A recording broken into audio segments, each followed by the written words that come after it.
everybody. Today's topic is the band Khruangbin, and specifically the bass player to that band, Laura Lee. Laura Lee plays a jazz bass variant made by a company called SX. This very bass is the same one she plays. I have a review about this bass elsewhere on the channel if you want to know about it. Her tone is an old school tone, similar to like the old dub bass or like maybe even the early Motown records. First off, jazz bass with flat wound strings. These are D'Addario Chromes. This is what I use. This is what she uses. They are a great sounding string. I use a medium gauge because that gives you the proper tension for this particular style. The flat wound strings, they don't have any surface noise on them. They're basically a metal ribbon wrapped around the steel core, and they are just slick and polished, and they feel great under your fingers. They're not very flexible. They're more stiff than playing round wound strings. But for this style, this works really good. So you get that real deep fundamental tone without a lot of overring, a lot of overtones. It sounds great in an ensemble because you are staying out of the way of the frequency range of the guitar, the cymbals, the keyboards, and you're providing this deep fundamental foundation for the rest of the band. The next secret that she uses is under the bridge cover here. She uses some foam.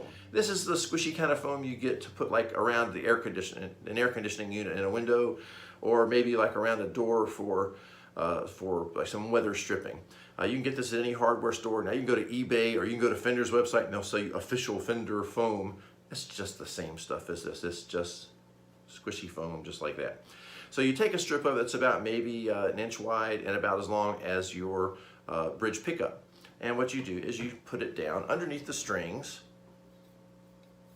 underneath by the bridge, and you put it kind of at an angle like this. So you're going to have the bass strings are going to be muted a little bit more than the treble strings on this end. Now, if you have a jazz bass with a cover like this, jazz basses back in up through the 70s or so, they used to actually have a foam mute installed in the cover of that was in this. It was just basically angled across like this that touched on the strings, and it was measured just so. A piece of foam like this can do just the same thing, and I put mine down on top right underneath the cover on top of the strings. But if you don't have a bridge cover like this, just put them up underneath the strings. You'll get the same kind of thing. And you can experiment with the thickness or the density of foam. But what this does, this stops the overring of the string. It acts like a mute. So it gives you this kind of a tone, this thumpy bass.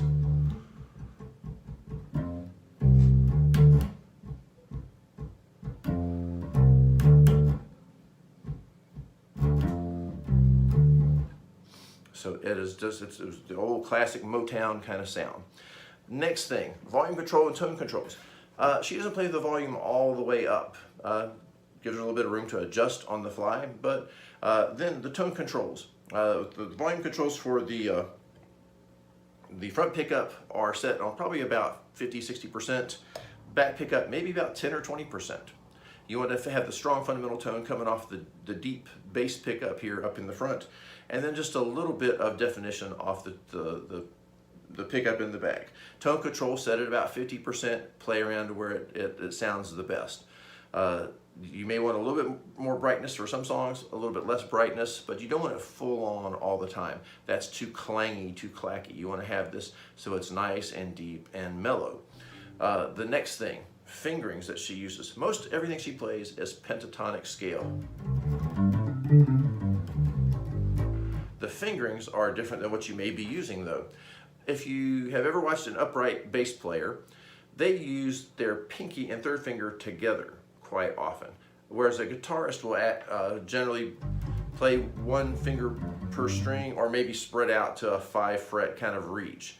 But this particular technique that Laura Lee uses, if you're playing like a G here, then for the octave you're going to use your pinky and you reinforce the pinky with the third finger.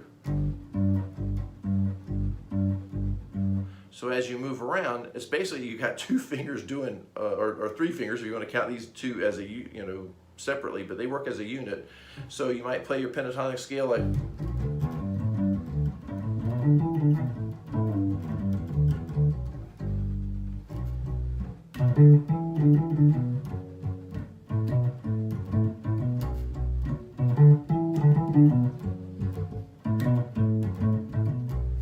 So that's the kind of fingering that she uses. The second finger hardly ever gets used at all. Third finger gets used just only to support the pinky. So practice your pentatonic scales with just those two fingers, and you'll figure out the pattern just lays out very nicely. Now if you get up here to the third fret, you might want to use your third finger. But rarely does she ever go up that high. What was it that James Jamerson used to say, there's no money beyond the fifth fret. You're a bass player, you're providing foundation. You really don't need to be up there. All your money making notes are down here. So that is basically the fundamentals of the tone. Flat wound strings, foam at an angle back underneath the bridge cover or underneath your strings. Tone controls set about halfway, front pickup about 60%, back pickup about 10%, and then the fingerings themselves using that two finger method, pinky, index, reinforced by the third finger. So I hope you enjoy this lesson, enjoy the examples, and like, subscribe, share. If you have ideas for things or something that you want to know, you have questions, please put them in the comments. I love questions because that gives me something to talk to you about. Okay, so I'll be back later with more stuff. Enjoy and check out Khruangbin. They are absolutely awesome. So.